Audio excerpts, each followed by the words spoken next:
Music I heard with you was more than music, and bread I broke with you was more than bread. Now that I'm without you, all is desolate, all that was once so beautiful is dead. Your hands once touched this table and the silver, and I have seen your fingers hold this glass.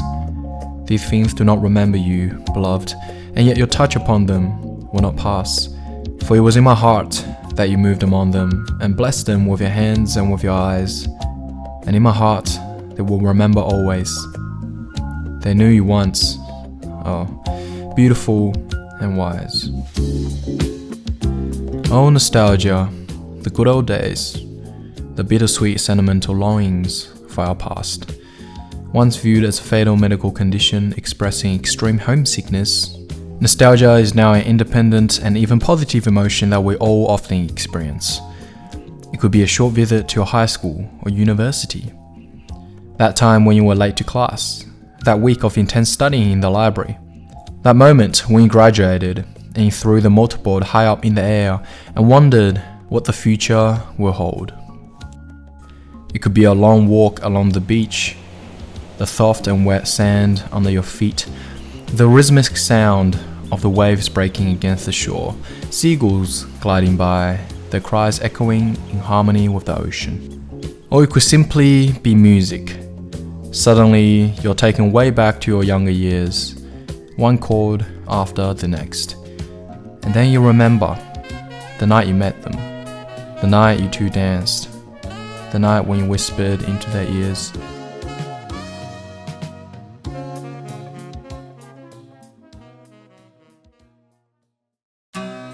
Music. Life is better with music. No matter how cool or sophisticated your tastes have become in the years since high school, that opening guitar riff of that punk song will still have the power to transport you back into time. And now you're wondering what your high school mates been up to, how's your teachers, and how's that year 10 crush been doing. Music makes us incredibly nostalgic. It stimulates many different areas of our brain and gives us a big hit of dopamine while they're at it. The incredible thing is, listening to music also lights up our brain's visual cortex, meaning that when we hear a song, we'll start associating it with memories or other images right away. Music can provoke general recollections, like what it feels like to be a child or a uni student or a father. And some songs will prompt nostalgia over more specific scenarios, the important life events, like our first kiss, or that crazy house party your best friend threw to celebrate at the end of exams. Not all of these memories are created equally though. The ones we reserve from our formative teenage years, as well as those from our early 20s, are the ones we'll return to and cherish the most. This period from age about 10 to 30 is called the reminiscence bump, when human beings retain more memories than they will during any other life phases. And that makes sense, right? The records we listen to while we're figuring out our personality will tend to stick more. And the pure circumstances of being a teenager mean that we'll be able to listen to more music than we ever will again. At parties, while doing our homework, while swapping playlists with our friends, while enduring our first ever heartbreak.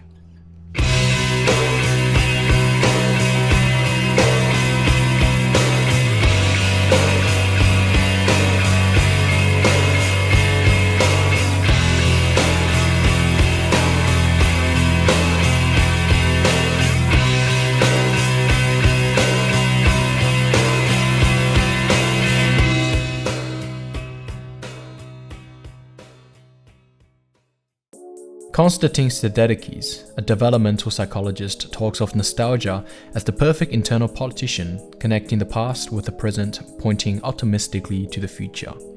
And nostalgia as a mental state absolutely central to the human experience. But what is the human experience? We could talk about birth, time and space, sense and sensation, community, suffering, nature, learning, imagination. These are just a couple examples of what consists of in the human experience. But ultimately, human experience is just a term for the common realities of our existence. But what is our reality and what is our existence? Everything we do or have done is part of our reality, as well as those who are affected or around us. Another way of thinking about this is that everything that happened in the past and that you have experienced makes up you. Imagine one day that you wake up and all your memories is lost. Would you still be you? Who are you anyways? How do people identify you, us? Apart from the physical body, who someone is comes from the mind. What they think, the set of values they believe in, their goals and ambitions. And all of this comes from experience, whether it's real life experience or something you read in a textbook or heard from a friend or learned in a school. As the famous philosopher Søren Kierkegaard said, life can only be understood backwards, but it must be lived forwards. So, memories, they make up who we are, but memories are just pieces of information stored in our hippocampus and the prefrontal cortex. Machines also have memories. I mean, the device to store information for electronics is literally called the memory card. But machines are not human. Maybe one day they will, but not now. They don't have our creativity and imagination. They don't have our common sense and intuition. They don't have our social understandings and communication. They don't have our morality and ethics. And they certainly don't have our emotions.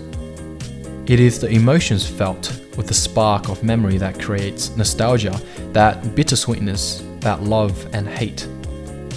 So, since everything we develop as human beings, like our long legs, large brain, social cooperation, they are all evolutionarily necessary, how does nostalgia help us?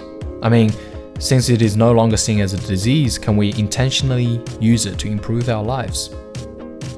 Nostalgia compensates for uncomfortable states. We often get a sense of meaninglessness or a discontinuity between the past and the present. Imagine a young recent accounting graduate taking their first step into the professional workforce. Their face radiating with an aura of excitement, anticipation, confidence, and eagerness on the first day. But a decade later, the once vibrant accountant who has spent 5 days a week organizing spreadsheets, ledgers, and financial statements now carries an air of weariness. That once a realm of possibilities has transformed into a landscape of routine. Days feel like weeks and weeks feel like years. Where did all the time go? How did life become so monotonic?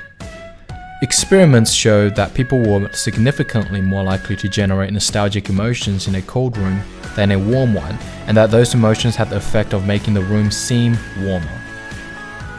And so perhaps that accountant could just reminisce about the good old days and get a boost of motivation to work. Is this really all nostalgia could offer? Is this the right way to use nostalgia?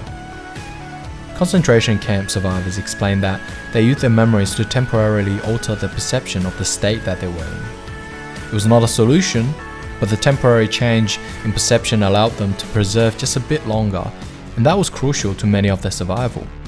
Unlike depression or regret, which for instance reminds oneself of how poorly one has been treated, nostalgia on the other hand are different from these negative memories in that it is always related to intimacy maintenance. For example, I want to remind myself of the people who are no longer here and what they meant for me. It serves to remind us of what intimacy we have achieved and therefore what we are capable of. Nostalgia stands out as adaptive. It helps build resources like optimism or inspiration or creativity, our mental fortitude. In difficult situations, nostalgia grounds us. It gives us a base on which to evaluate the present as a temporary state, and in doing so, building resilience. Most of our nostalgic narratives, whether collective or personal, are predominantly positive experiences, even though they have elements of loss, maybe even trauma and sadness. But that is all posed in a redemption sequence. I lost my grandmother, but we went to the funeral and realized how close we are as a family. Most people might only be able to replay their childhood memories for about half an hour in their mind, but that same memories that you keep replaying in your mind are the ones you can dwell on them and return to forever. Your nostalgia, the same memories will last your entire life. It is like creating an inexhaustible bank account, which is there for you if you want to withdraw from. Perhaps one of my own most nostalgic memory is my mother's sweet and sour pork. From the rhythmic chopping sound to the hissing sound of the pork making contact with the wok, all these details are muddled up by the kitchen's exhaust fan, while my siblings and I watches cartoon in the living room.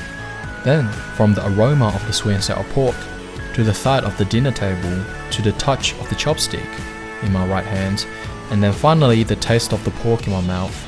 The memories represent more than just family reunion, love and joy and happiness as a hungry little boy, but it makes all of my five senses come alive.